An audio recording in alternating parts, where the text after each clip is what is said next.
Je me suis dit que j'allais apporter ma pierre à l'édifice, ou plutôt mon corail au récit. Tu es né où et quand? Je suis née à Antananarivo, la capitale de Madagascar, un 8 novembre 1992. Et j'ai grandi entre Tana et Nosibé jusqu'à mes 17 ans pour venir faire ensuite mes études en France.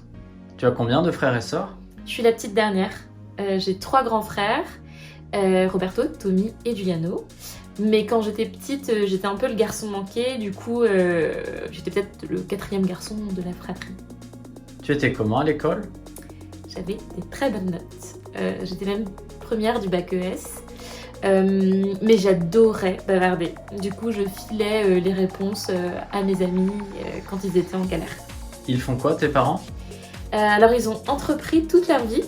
Ma mère a créé Tropical Aquarium, une boutique d'aquarium d'eau douce. Et mon père était exportateur. Il a aussi créé le parc zoologique Lemuria Land et la ferme de corail qu'on voudrait transformer. Et tous les deux, ils ont créé des hôtels qui s'appellent Diamandis. Tu as fait quoi comme études? J'ai fait une prépa d'abord à Paris, au lycée Carnot, puis Commercia. Et ensuite, j'ai intégré l'ESSEC, dont j'ai diplômé en 2018. Et j'ai fait le programme Entreprendre en Afrique, entre Centrale et l'ESSEC, sur le campus du Maroc. Tu étais dans quels assos? J'ai fait plein de choses pour la vie associative, mais notamment j'étais présidente de Comédia d'Alessec, l'association de théâtre.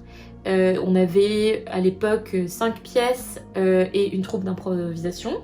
Et ensuite j'étais aussi présidente du bureau des élèves. Et là c'était super aussi parce qu'on avait plein de projets et un très beau budget. Et voilà, et c'est de super souvenirs. Comment as-tu eu l'idée de corail? Alors, en 2020, avec le décès de mon père, chacun cherchait un peu à trouver sa place au milieu des entreprises qu'il nous a léguées.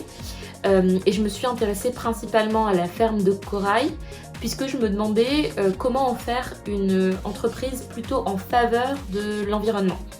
Et quand j'ai compris qu'en fait on pouvait replanter le corail pour restaurer les récifs, et que l'Afrique manquait beaucoup de projets de restauration, je me suis dit que j'allais apporter ma pierre à l'édifice, ou plutôt mon corail au récit.